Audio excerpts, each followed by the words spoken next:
Hi, welcome back to At Med Teens. This month, we're interviewing notable women who are impacting the art scene today. We're so lucky to be joined by Jewel Ham, a multimedia visual artist and a graduate of Howard University. Could you tell us a little bit more about your background, Jewel? So thank you again, Brandon, for having me. I'm honored to be here. Also, besides being a visual artist, I also know you guys, well, Brandon at least, because I used to be an intern at the Met. So, it's great to be here. I've been doing art for my entire life, but more recently it's become really all I do.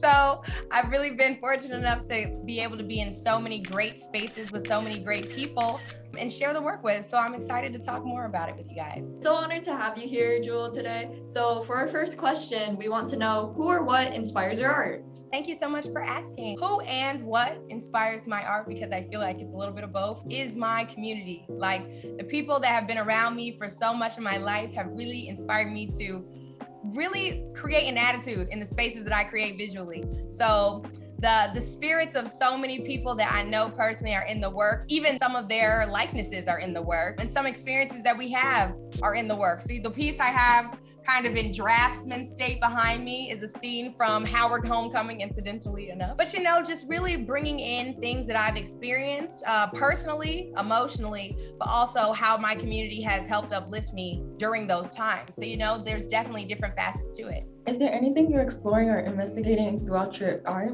I am always really looking through a mental health lens because I deal with a lot of anxiety. I deal with a lot of things, heavy things. And I think as a Black woman, as a woman of color in general, or even as a person of color, I don't really love to use that term, but still, it's not really large and in charge for us to feel those things. It's not as excusable, and it's not seen often as valid for us to really feel all those feelings, So I really try to bring that into the work, and I really want to explore how that can be perceived visually and how I can again invite viewers to feel as if they're experiencing the artwork. Either they're being invited in or confronted by the work. So I'm really trying to work with that push and pull. And also something I always like to bring into the work, I love food and drink things. So I really like to put in different foods and drinks that have a lot of symbols culturally, or even to me personally, or you kind of just know within the culture what they represent. I also am really interested in popular culture, such as music and fashion. So there are a lot of references to even other artists, certain music lyrics, certain brands, a lot of them Black owned, we love that. So I really feel like inviting pop culture into a space that I can really have people relate to immediately. When they kind of see it, they can catch a vibe, because then when we go back to looking at mental health things, it clicks. I love how personal your art is, and especially the mental health lens. I feel like that's an angle that you can definitely see throughout your art. Also, the food aspect as well. If you guys didn't know, Jewel runs her own food account. I think it's at Deep Fried Jewel. Right, yeah. Definitely worth checking out. And sort of on that same thread of who or what inspires your art, is there any sort of piece that you've created recently or just throughout your time as an artist that you're most fond of, and why is that? That is tough. I think as an artist, every year you kind of have the piece, So I feel like last year the piece was Did I Stutter? And it's a lot of women around a table, and you can kind of see them all really enjoying themselves. The theme of the table is kind of like where the money resides. So there's all this attitude, and I feel like a lot of people feel like they can see themselves at the table, especially because one of the figures is silhouetted in a bright red-orange kind of color. And there's also just clothing. There's great clothing, little tidbits throughout. There's a seafood boil on the table. I love how it came out. I feel like with painting in general, it takes a moment to be proud of the piece. So really that piece, that was a chef's kiss for me. You mentioned that you use warm tones like orange, red. I noticed most of your recent pieces, they have a lot of pink or a lot of warm tones. Is there a reason for that? Absolutely. Thank you so much for asking about the colors in my work. So really, the nucleus always is red. Whether it's an orange or it becomes a pink, or even if it becomes a purple, red is a huge, huge thing for me. Before I even knew that colors could have meaning, I've always been a person that I've just loved color. I've always painted skin with a lot of color and a lot of levels and layers to it. But more specifically, in 2020, when everything was 2020, I really wanted to make shirts so I could really support, bail support and all of the things that were going on because I also think art should be accessible. So I created shirts and I wanted an emblem to be really powerful on the shirt. I found this image of this man protesting and he was literally holding an actual pig's head in his hand. But obviously I couldn't put that man on the shirt. That would be crazy. So I wanted to still capture him without getting his likeness. So I thought to myself, how can I do it? So I wound up doing a skeleton, and I wanted it to not just be a skeleton because I feel like that implies kind of like a level of death.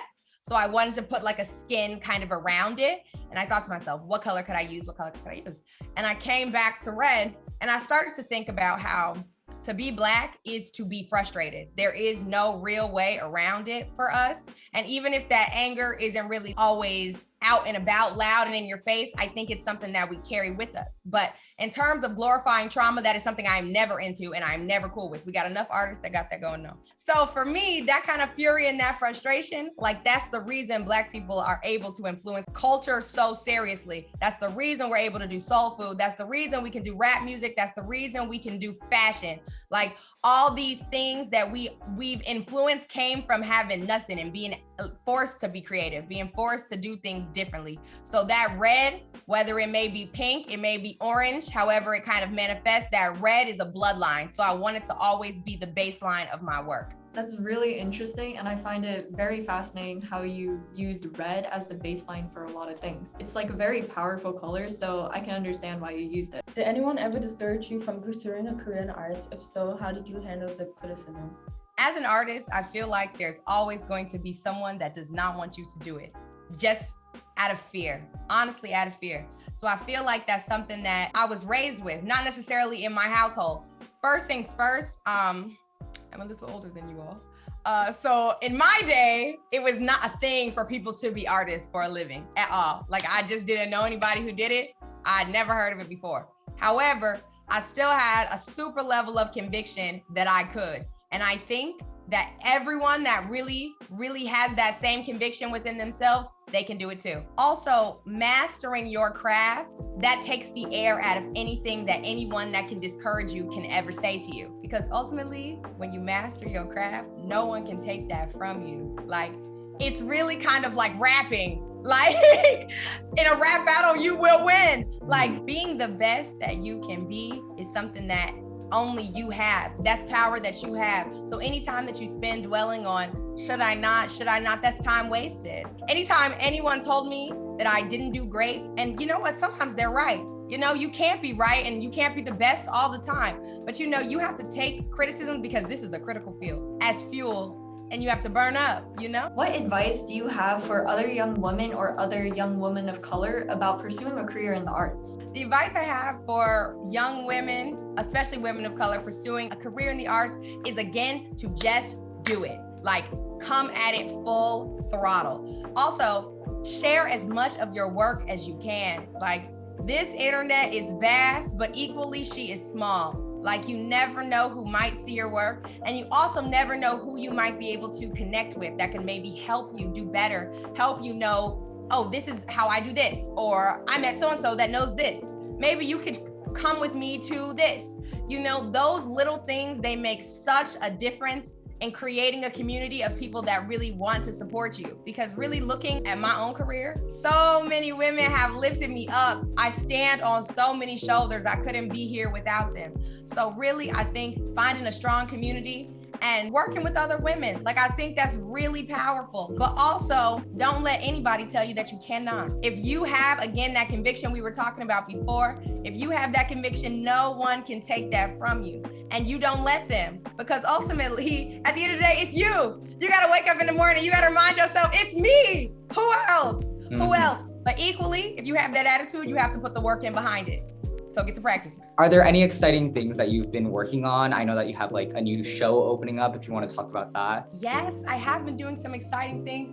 Honestly, I'm in rest at this moment. Last week, I was in 2 shows.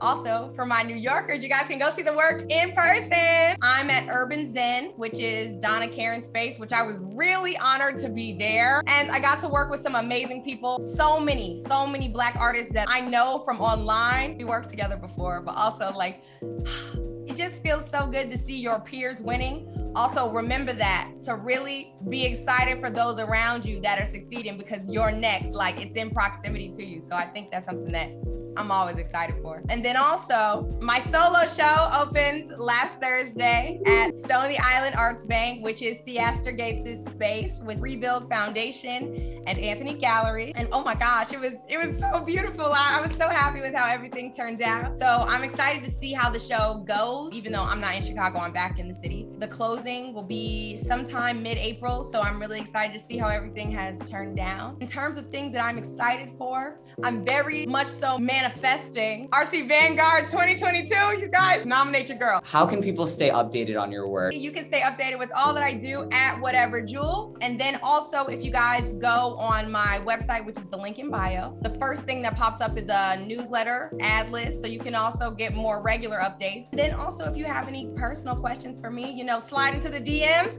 I might not be able to get them just that quick, but I'll try to get back to you. Thank you so much for being here with us today, Jewel. We love getting to know you. Make sure you guys follow her at Whatever Jewel. See you next time at Med Teens.